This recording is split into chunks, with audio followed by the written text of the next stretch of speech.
এই লোকটি ফ্রিজ থেকে এক টুকরো বরফ খেয়ে নিল। সে গত 3 দিন ধরে তার পেটে একটি দানাও দেয়নি। সে একটা খারাপ বিস্কুটের উপর থেকে ময়লাগুলো সরালো এবং একটুখানি ক্রিম লাগিয়ে বিস্কুটটি খেয়ে নিল। আর এটাই ছিল তার শেষ খাবার। মূলত মানুষটি একজন চোর। সে মিউজিয়াম থেকে একটা ছবি চুরি করতে এসেছিল।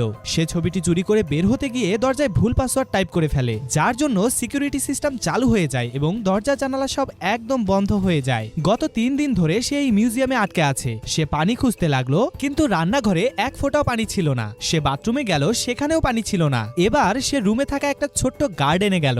সে ভেবেছিল গার্ডেনের নলের ভিতরে পানি পাওয়া যাবে, কিন্তু সেখানেও সে পানি পেল না। ফ্রিজে ছিল ডেড ওভার আচার ও খারাপ বিস্কুট। সে দেখতে পায় যে টেবিলের উপর আপেল রাখা। সে দেখলো আপেলগুলো ছিল পাথরের তৈরি। সে রাগে একটি আপেল জানালার দিকে ছুঁড়ে মারলো, কিন্তু আপেলটি 2 ভাগ হয়ে গেল, কিন্তু জানালার কিছুই হলো না। সে এসিকে উল্টোভাবে চালানো শুরু করলো। সে পুরো রুমকে গরম করতে লাগলো। পুলের পানিও ছিল অনেক লবণাক্ত, যার জন্য সে সেটাও পান করতে পারছিল না। সে সিসিটিভি ক্যামেরায় বাইরে একজন কর্মীকে দেখতে পেল, যে কিনা মিউজিয়াম পরিষ্কার করছিল। সে ভেতর থেকে অনেক জোরে জোরে চিল্লাতে থাকে, কিন্তু কর্মীটি কিছুই শুনতে পায় না, কারণ দরজাটা ছিল সাউন্ড প্রুফ। আর দেখতে দেখতেই কর্মীটি সেখান থেকে চলে যায়।